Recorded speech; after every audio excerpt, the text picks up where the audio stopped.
He stayed silent until he was 8.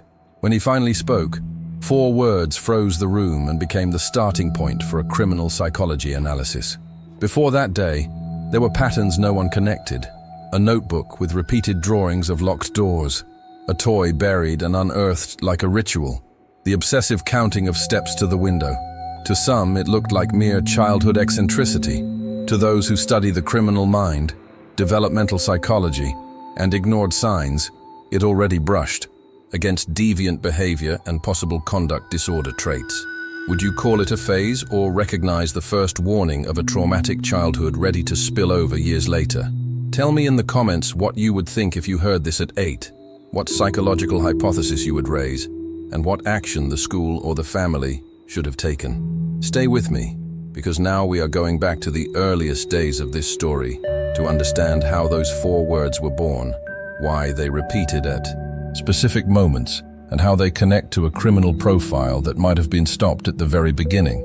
His name, for the purposes of this case, is Mateus Andrade, a pseudonym chosen to protect identities. He grew up on the outskirts of Curitiba, Brazil, between 2006 and 2011, in a small apartment overlooking a cement courtyard where stray dogs slept through the afternoon heat. On paper, his family looked unremarkable. His mother worked 2 shifts at a textile warehouse and returned home with the smell of detergent on her hands. His father fixed electrical wiring, took occasional night jobs, and mostly kept to himself. There were no grand tragedies in the files, no scandals that neighbors could whisper about, only a steady hum of distance that settled over the dinner table and never seemed to lift. The first school he attended was 4 blocks away, a low building with green gates and a cracked basketball court. In attendance logs, his teachers described him as punctual, clean, and quiet. The quiet part would later mean more than any of them realized, but at the time it ran alongside the benign notes teachers often write when a child sits alone and does not cause trouble. The earliest indicators live in fragments of routine. At home, Mateus preferred corners, the thin strip of shadow behind the living room bookshelf, the edge of the kitchen floor where the tiles had chipped.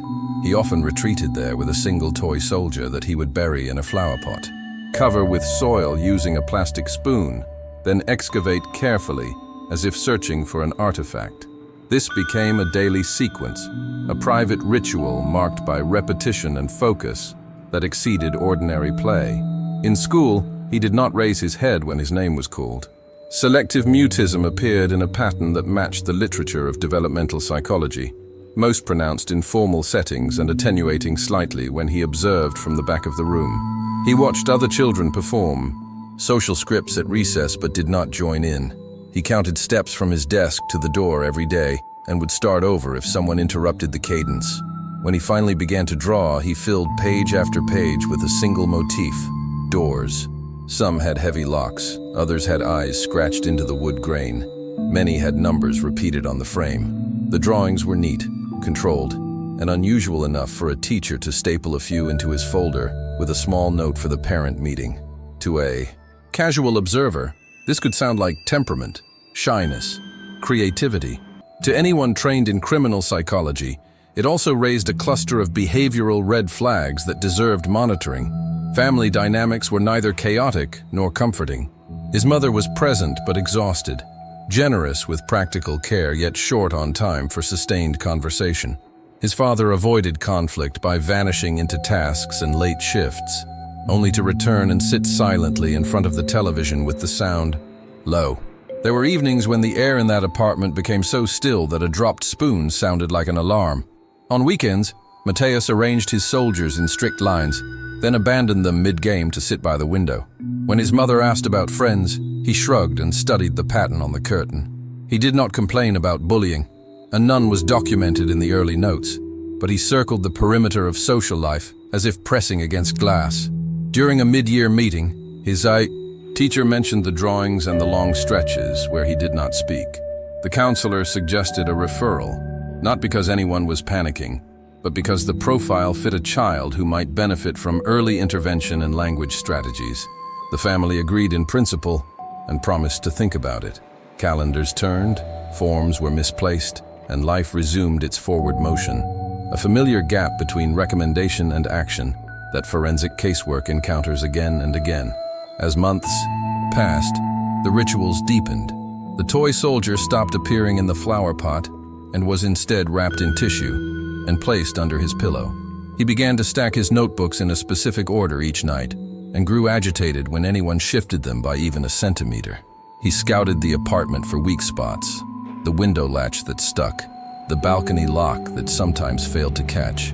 Anxiety wore a mask of competence, and adults praised him for his neatness. In class, he avoided oral reading completely. When pressed, his throat tensed, tears stood in his eyes, and the teacher let him pass. There were no disruptive outbursts, no dramatic episodes to force a reassessment. What existed were quiet absences and an internal world that tightened its rules. The counselor noted that his selective mutism had a situational logic and recommended gentle exposure paired with supportive coaching. On paper, the plan was sound. In practice, it met a schedule limited by work, transportation, and the kind of ordinary fatigue that can swallow good intentions whole. By the time he neared his 8th birthday, the notebook of doors had acquired additions. Some frames now bore small marks that looked like tally lines, clustered in groups and then crossed out. In the margins, he sketched arrows pointing inward, as if the viewer were being pulled through the threshold. One afternoon, the art teacher introduced charcoal and asked the class to draw an important place. Mateus covered the page in dark gradients, the suggestion of a narrow hallway, and at the end, a silhouette of something unidentifiable. When she asked what it was, he stared at the paper for a long moment and did not respond. That week, a substitute teacher sent a note to the main office describing a child who seemed hyper-vigilant to the sound of keys and footsteps in the corridor, who stiffened when doors opened behind him, who sat straighter whenever an adult entered the room. None of this is criminal in itself. It is the soil in which certain patterns grow when combined with isolation, unmet emotional needs, and the absence of sustained attachment. Context matters, and the context here is a boy with consistent silence in structured settings, narrow rituals that soothed and controlled, and imagery obsessed with thresholds. Criminal psychology does not draw straight lines from early behavior to future violence, but it does map risk factors and developmental trajectories. Selective mutism can coexist with anxiety. Disorders and anxiety can sometimes conceal an emerging need for mastery and control. Most children with these traits do not become offenders. Still, in retrospective analyses, investigators often find small breadcrumbs like these scattered across the years. They appear innocuous at first, and then assemble into a coherent picture only when placed side by side. If someone had sat with those pages of doors, counted the tally marks, asked the right questions at the right time, the narrative might have folded differently. The day he finally spoke, the room froze, not just because of the words he chose, but because those words fit a logic that had been building quietly in the background. But those 4 words weren't random. They were a pattern. The pattern began at home, in rooms that always felt a shade too dim even on bright afternoons. Curtains were kept half-drawn, not because anyone said so, but because the light seemed to irritate the father when he returned from late shifts. Mateus learned the contour of shadow as other children learn playground games. He tested the locks each night, counting quietly from the bedroom door to the kitchen and back again, resetting if a footfall broke his rhythm. The toy soldier moved with him like a compass, tucked inside a pocket during the day and set beside the pillow at night, a single object that absorbed his need for order. In his notebook, the doors multiplied and acquired finer detail, hinges drawn with mechanical care, keyholes rendered as black ovals that seemed to swallow the page. Was this a soothing habit or an early architecture of control? One afternoon, his mother found soil on the bathroom floor and a spoon in the sink.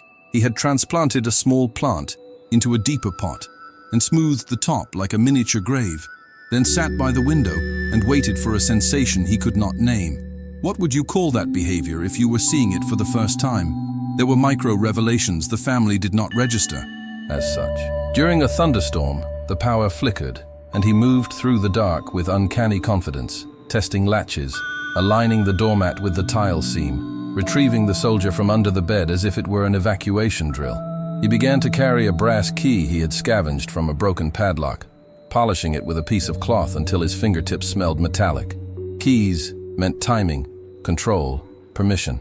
He traced their silhouette into the margins of school papers and sometimes pressed the key into the page to emboss a faint outline. The notebook of doors acquired small arrows pointing inward and numbers written in tight clusters, then scratched out. When his mother asked what the numbers were, he shrugged and closed the book. Did the act of closing the cover feel like sealing something in? In the sink that night, she found black smudges from charcoal, a medium his art teacher had introduced that week, and that he instantly preferred because it made every surface a little darker. School reframed the pattern in institutional light. Fluorescent corridors hummed, classroom doors clicked, chairs scraped, and each sound pulled at him in a way no one else seemed to notice. He avoided oral tasks entirely and compensated with pages of precise drawings. The same motif repeated until the teacher began to save examples for a parent conference. During reading circle, he sat at the exact edge of the carpet, where the color changed, eyes on the threshold, rather than the book posture stiffening whenever the classroom door opened behind him. A substitute wrote that he kept a ruler on his desk, not for measuring, but for aligning the notebook square to the desk corner. The counselor observed that his selective mutism was situation-bound and recommended brief structured exposures, seated near a supportive peer, with choices that reduced pressure. Rhetorically, one must ask what happens when a child learns that silence is the safest currency in a room full of adults who want speech on demand. Mini-events gathered like iron filings to a magnet. A locker slammed, and he flinched, dropping his pencil and scanning the door as if expecting someone to enter. At recess, he did not run so much as orbit, maintaining distance from the center of play while never leaving the field of view. When the art teacher asked the class to draw a place that felt safe, he produced a narrow corridor with a single door at the end and layered the charcoal until the page looked like dusk. She asked where the corridor led, and he tapped the drawing twice and looked away. Later that week, a classmate told the teacher that he sometimes moved his lips without sound when the room grew loud, forming the same shape of words in the same order. The teacher noted the observation, not because she understood its weight, but because she had learned to document details that might become relevant. The second arc unfolded through attempts at support and the friction of real life. The counselor created a plan that paired him with an older student during transitions, reduced direct questioning, and inserted short rehearsals for simple verbal tasks. For several days, he nodded at roll call and whispered present when the room was quiet enough to hear the clock. The improvement faltered when a fire drill triggered an abrupt change in routine. He froze in the doorway, eyes on the hall as bodies pressed past, and the buddy tugged him along by the sleeve. In science, when asked to label a diagram, he neatly wrote the parts without speaking, and then underlined the word control 3 times without being prompted to label that term. He began to place his key on the desk during tests, aligned at a right angle to the paper, and touched it once before starting. Was this a superstition, or a private switch that made the task possible? The counselor recommended a pediatric evaluation, but the earliest appointment was months away, and the family calendar already bent under work and bus routes. The caretaker's warning formed the third arc. For a brief period, a neighbor named Livia looked after him in the afternoons. She had the practical intelligence of someone who notices small things. She saw the way he scanned door frames and checked the alignment of a rug without appearing to fix it. She saw the soldier lifted and placed with care at the edge of the table, never far from reach. She watched him stand in the hallway between rooms, as if testing which space felt more dangerous, then step across the threshold only after counting inward. Curious, she asked to see his notebook, and he hesitated, then handed it over with palms pressed flat. Livia noticed the tally marks near certain doors and understood that they corresponded to episodes rather than decoration. She told his mother that the drawings were not random and that his silence seemed purposeful, a strategy rather than only fear. How many times has a warning like that been filed under worry and then softened by routine? The warning sharpened after a small incident at a market. The public address system crackled, and a coded phrase announced a staff check near the exit. He stopped, grip tightening around the brass key, gaze fixed on the sliding doors. Livia knelt and talked him through slow breathing, then led him outside to brighter air. That evening, she wrote a note to the school counselor describing 3 consistent triggers she had observed. The first was sudden noise behind him, the eye. Second was a door left slightly ajar within his field of vision. The third was the frustration of losing count during a ritual. She had also caught a whisper once, almost nothing. The shape of the same 4 words matched to those triggers like a reflex. If these were circuits, someone needed to break them. If they were habits, someone needed to replace them. If this deep dive has you hooked, hit like, it fuels more real cases. After that week, Livia took a new job, and the household slid back to its previous cadence. But her note remained in the file as the earliest document that joined home, school, and care into a single line of concern that now pointed toward the moment when the words would no longer be silent, but spoken in a room that could not pretend not to hear. Before you continue with this content that reveals the hidden side of human behavior, you need to check out the ebook Manipulation. Inside, you'll uncover the mechanisms behind mind control, behavioral influence, and the silent strategies used by people who manipulate their environment without being noticed. It's a true map of the mind. You'll learn how real psychological control techniques work, and how some individuals camouflage, strike, and influence others while staying invisible.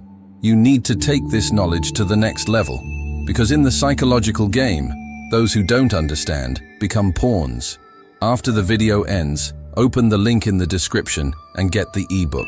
Adolescence did not erase the earlier pattern, it sharpened it. The apartment felt smaller as his routines expanded, and he began to impose order on spaces that were not his. He would lock the bathroom from the inside and stand on the other side of the door, counting heartbeats before opening. A rehearsal of control, disguised as privacy. He learned the timing of the hallway lights and took silent pleasure in flipping the switch a second before anyone reached it, deciding who would step into shadow and who would remain in light. The brass key never left his pocket, and by 13 he had added 2 more, scavenged from discarded locks at a flea market. At dinner he aligned spoon, fork, and cup in an exact triangle that no one else was allowed to disturb. If a hand reached across and nudged the cup, he froze, reset the geometry, and resumed eating as if nothing had happened. The toy soldier aged with him, but did not disappear. Now it guarded thresholds, placed on the floor against the frame of a door, a mute sentinel that marked lines others did not see. Boundary pushing at school took quiet forms. He learned to arrive exactly as the bell rang, slipping through the door so the teacher had to choose between calling attendance and stopping him. He sat in the last row and tracked who entered and when, who carried keys, who had access to closets, who owned the master pass that opened every room. Friends described him as reserved with a talent for appearing just behind you without sound. In science, he volunteered to manage equipment storage, a position that gave him the small thrill of closing cabinets and noting who flinched at the click of metal. During group projects, he gathered materials with efficiency, then withheld one needed piece until the team negotiated for it, a small economy of dependency that he watched with clinical interest. The cruelty cues arrived without spectacle. A class pet went missing for an afternoon and returned to its cage unharmed but shaken, the latch rethreaded in a way only someone who studied locks would attempt. In the courtyard, he trapped ants under a glass and timed how long it took them to find the gap he left, tapping the rim once the pattern slowed. He did not brag, he did not taunt. He observed, adjusted, and filed the data internally. The first documented incident was minor theft. The school custodian reported 2 blank key tags gone from a supply drawer and a padlock missing from a box used for sports equipment. No one connected it to him because nothing else was disturbed, and the cameras in that hallway had been broken for weeks. At home, his mother noticed a small lock on his bedroom wardrobe that had not been there before. He said a neighbor had given it to him, and she accepted the explanation because bill deadlines pressed harder than a boy's attachment to hardware. Weeks later, a classmate complained that a locker no longer opened with its usual touch. Someone had changed the combination and left the card with new numbers taped inside, as if to prove a point about access. In literature class, a student found a single sheet tucked into a book with 4 heavy tally marks in the margin, numbers grouped and crossed out the same way they appeared in his childhood drawings. The teacher filed it in the anonymous bin for odd items. In the skill lab, he practiced knots meant for camping and tied them perfectly, then untied them without looking, fingers moving in a rhythm learned years earlier while counting steps to a window. Threats did not appear as slogans or boasts. They arrived as the calibrated removal of small privileges, a seat swapped without permission, a door closed while someone still stood in the frame, a light extinguished at the exact second another student's hand reached for the switch. He learned how to speak just enough to shift attention while keeping his interior quiet intact. When a new teacher tried to force participation with cold calling, he met the gaze, waited until the silence thickened, and then answered with a voice that carried a flatness calibrated to unsettle. Later that day, the teacher received a note in her mailbox, with a single sentence about rules being safer than chaos, written in a tight hand that offered no flourish. The guidance office framed it as adjustment, a teenager negotiating boundaries, yet each negotiation ended with him holding the rulebook, literal or implied. The first physical harm recorded as accidental occurred at the lockers. A nearby door slammed, and a student jerked, pinched her fingers, and cried out. He was the closest person to the door, and had been seen testing how fast the spring hinge returned earlier that morning. He apologized immediately, voice steady, eyes empty of fear or satisfaction, and fetched the nurse without being asked. The incident report labeled it unfortunate timing. In the summary, the counselor wrote that he seemed to practice scenarios, rehearsals in which doors, latches, and thresholds were characters he could direct. The phrase rehearsals of control entered the file and stayed there. At home, his father finally remarked that the boy had become difficult to read, which in that household counted as an alarm. He had installed a small chain on his bedroom door and said it helped him sleep.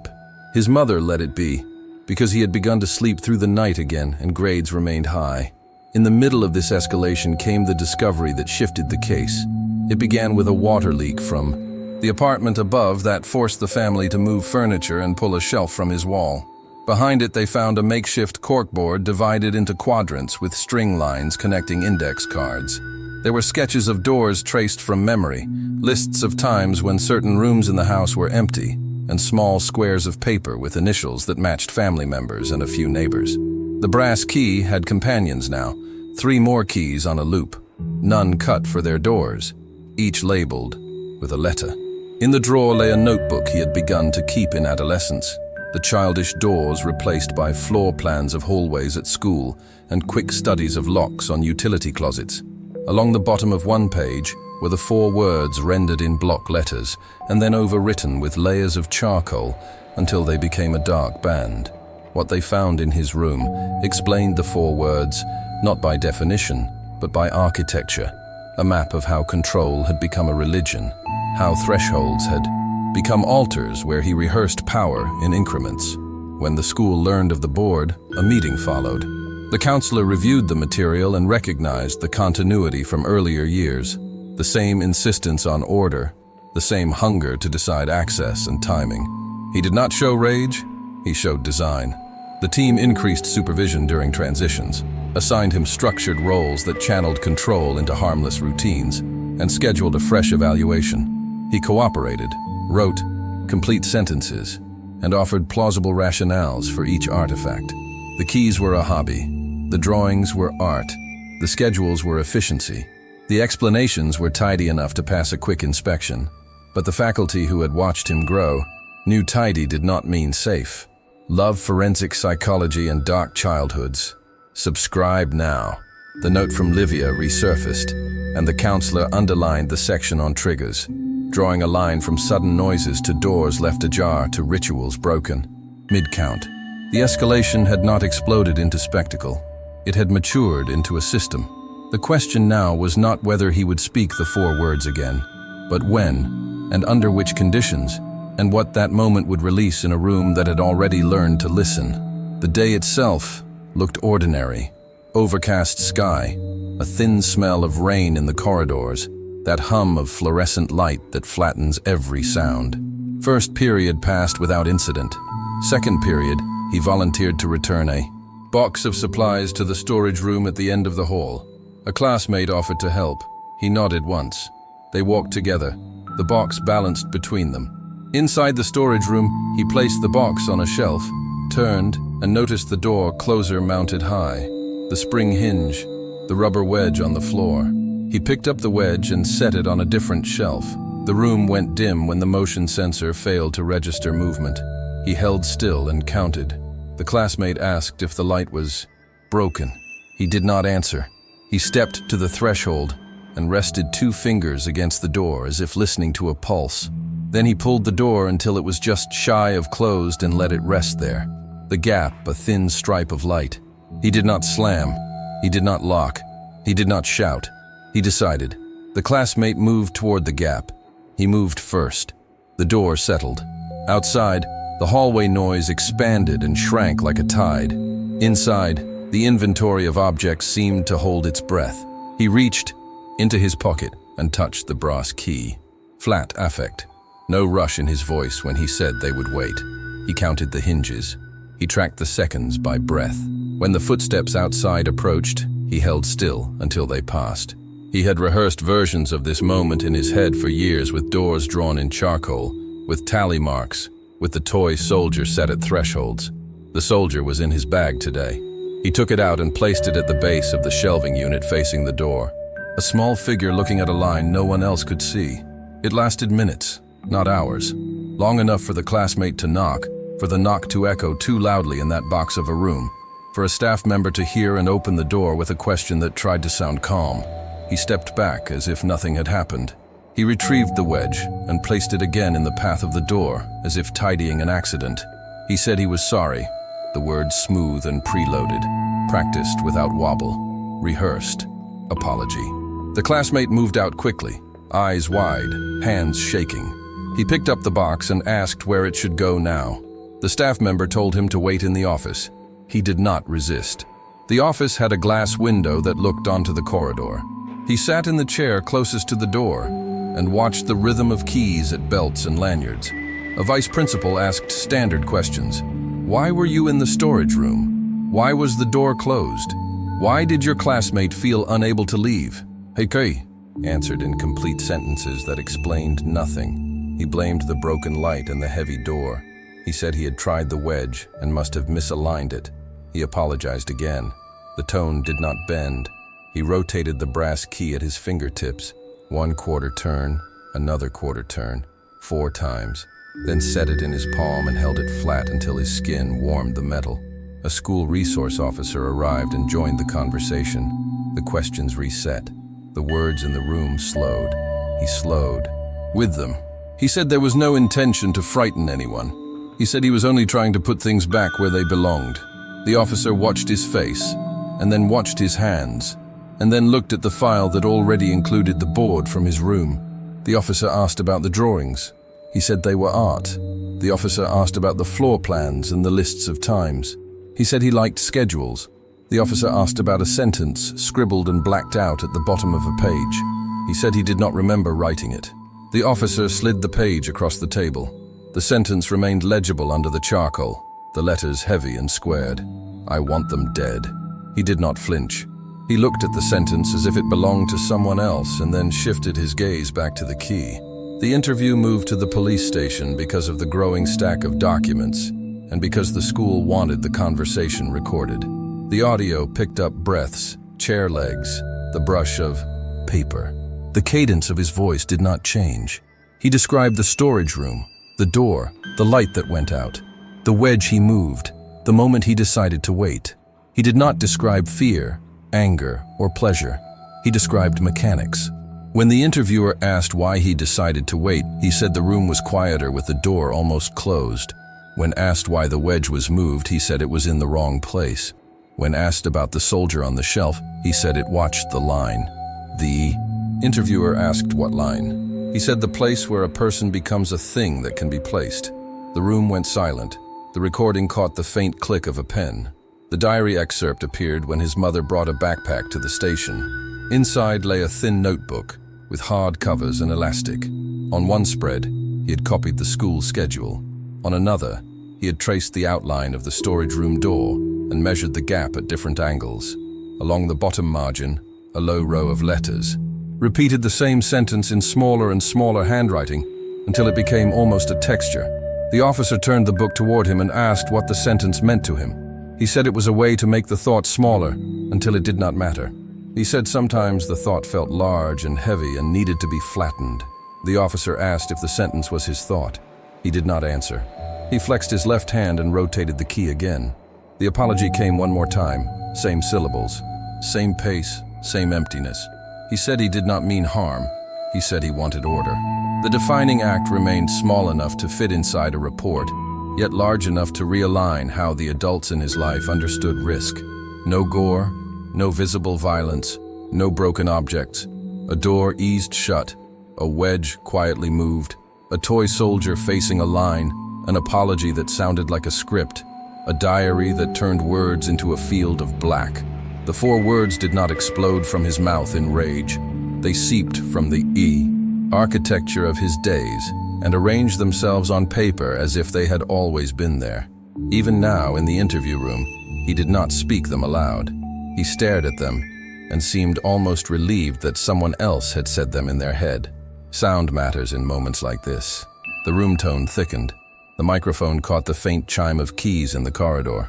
The interviewer left the half-beat of silence before the next question, letting the air press a little harder against the boy and the page and the key that warmed in his hand. The pause invited a crack to form in the surface. It did not. He held the surface. He held the narrative. He waited for the next threshold to appear. Another door, another hinge, another chance to choose who steps into shadow and who remains in light, while the adults began to move toward consequences that would soon reach the apartment, the school, the file, and the people whose names had become initials pinned to string. The legal aftermath moved quickly once the board from his room and the interview recordings were on file. Juvenile authorities opened a case, ordered a psychiatric and neuropsychological evaluation, and placed him under supervised conditions while the school coordinated a transfer.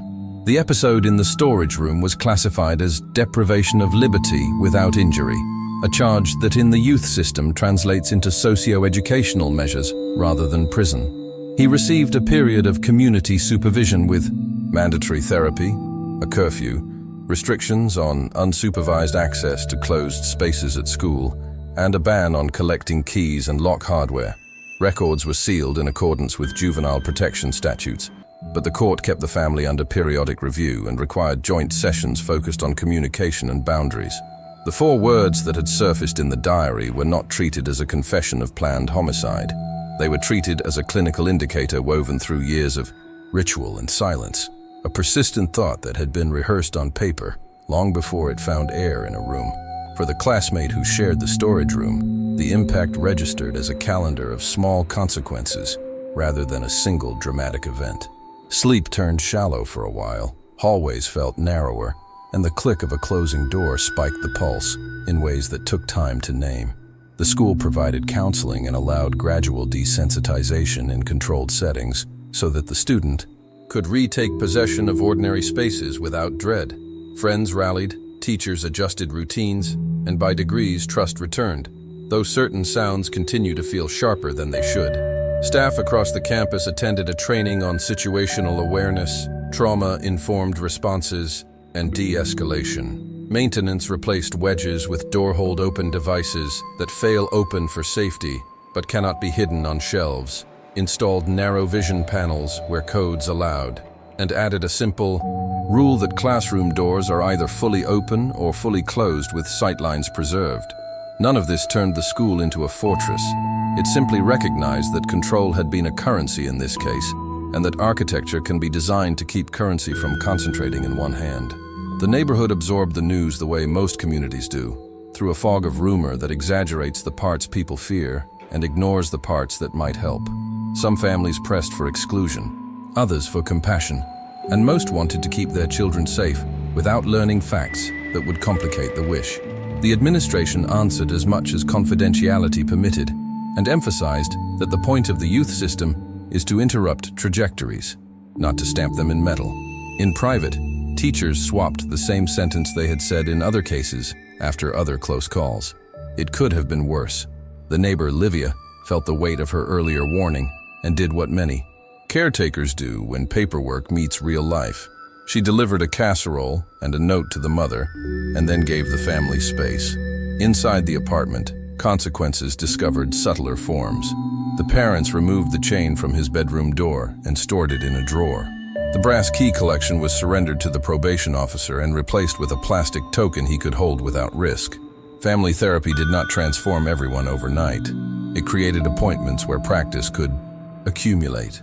The father learned to narrate his own schedule out loud so that silence did not fill every crevice in the evening. The mother learned to ask questions that could be answered without performance, and she learned to accept a nod as communication rather than a failure to speak. They were not a broken family made whole by an intervention. They were a distant family learning to become observable to one another in small, consistent ways. The toy soldier was boxed with childhood things and placed on a closet shelf. Sometimes he asked for it. The therapist redirected his hand to the plastic token and asked him to describe a moment of discomfort as a sequence rather than a headline. On good days, he could. From a forensic perspective, the case illustrates a developmental arc shaped by absence rather than spectacle. There is no single inciting trauma on record, no blunt event that explains everything. What appears instead is a pattern of chronic emotional undernourishment, anxiety that found relief in ritual, and a temperament that discovered in control a way to make noise predictable. Selective mutism in structured settings limited opportunities to practice negotiation and repair, so rules became anchors and objects became collaborators. The obsession with doors represents both fear and aspiration, a wish to choose thresholds rather than be chosen by them. In adolescence, that architecture hardened. Rehearsals of control migrated from the notebook to real spaces, first as harmless precision, then as the careful withholding of access, and finally as the test in a storage room. Risk factors stack in that progression, especially when protective factors are thin. Secure attachment is a buffer. Responsive adults who notice patterns early and act on them are buffers. A peer network that tolerates difference without isolation is a buffer. This case had some buffers, but not enough to offset the force of the internal design. Could early intervention have changed this path? The honest answer is that intervention changes probabilities, not destinies, yet probabilities matter. If the referral after the first notes on selective mutism had led to consistent therapy, if the school had implemented supported speech exposures with fidelity, if the family had received coaching on routines that reduce the need for rigid rituals, if someone had sat with the drawings and asked sustained questions about the numbers and the arrows, the architecture might have softened. Control could have been redistributed into safe domains where choice is real but harm is off the table. He might still have become a person who likes keys, schedules, and precise lines. He might also have learned that a door can be a boundary that protects rather than a device that decides who will breathe and who will wait. There is a secondary reflection that belongs not only to this case, but to any community that claims to care about children who struggle. When we measure danger only by volume, we miss the quiet rehearsals that shape capacity. When we treat silence as cooperation, we miss the work a child does to keep the world at a tolerable distance. When we see odd drawings and write them off as style, we miss the message in repetition. None of this is an argument for panic. It is an argument for presence and for professionals who know how to read early signals without turning a classroom into a police report. The question I leave for you is simple and difficult at once. Do you think environment creates the killer or reveals who they are? Tell me in the comments how you read this story and what you believe could have been done differently in the first years. In the next video, we will examine a case where a teacher's note placed at the right time could have saved lives, and we will test whether a single page in a folder can tilt an entire trajectory towards safety.